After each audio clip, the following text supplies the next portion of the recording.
ప్రభుత్వం అధికారంలోకి వచ్చి 13 మాసాలు అయిపోతూ ఉంది. ఎన్నికల ముందు ప్రజలకు ఇచ్చినటువంటి వాగ్దానాలు, వాళ్ళు ప్రకటించినటువంటి స్కీమ్లు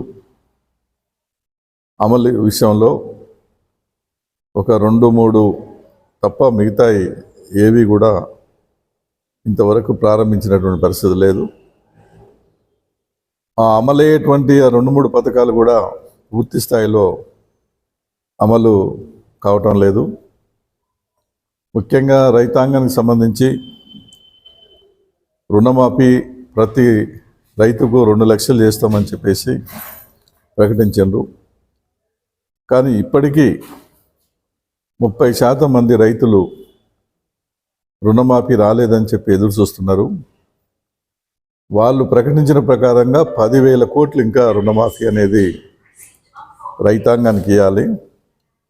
23,000 కోట్లు ఇచ్చారు, 10,000 కోట్లు ఇంకా బకాయి అనేది ఉంది. వాళ్ళు ఎదురు చూస్తున్నారు. రెండోది ఏంటంటే ఈ ధరణిలో ఉన్నటువంటి లోపాలను కూడా సవరించి రైతులకు నష్టం జరగకుండా అన్నీ కూడా క్లియర్ చేసి వాళ్ళకు కూడా రుణమాఫీ కానీ రైతు భరోసా అందించే ఏర్పాటు చేస్తూ ఉన్నారు.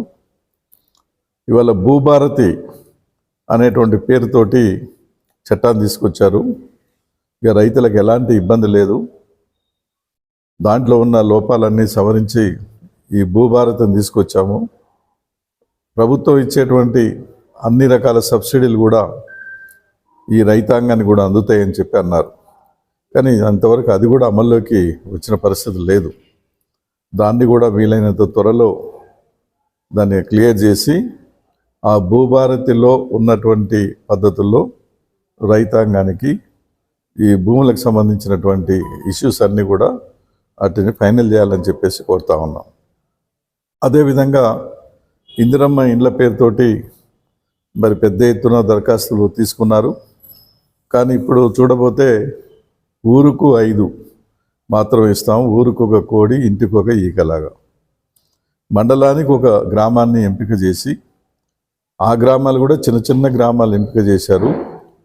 ఆ గ్రామంలో ప్రభుత్వం ప్రకటించిన అన్ని పథకాలు, అది రైతు భరోసా కానీ, లేకపోతే రైతు రుణమాఫీ కానీ, ఇందిరమ్మ ఇండ్లు కానీ, మహిళలకు ఇచ్చే డబ్బులు కానీ, తర్వాత రైతులకు ఇచ్చే సబ్సిడీ కానీ, ఇవన్నీ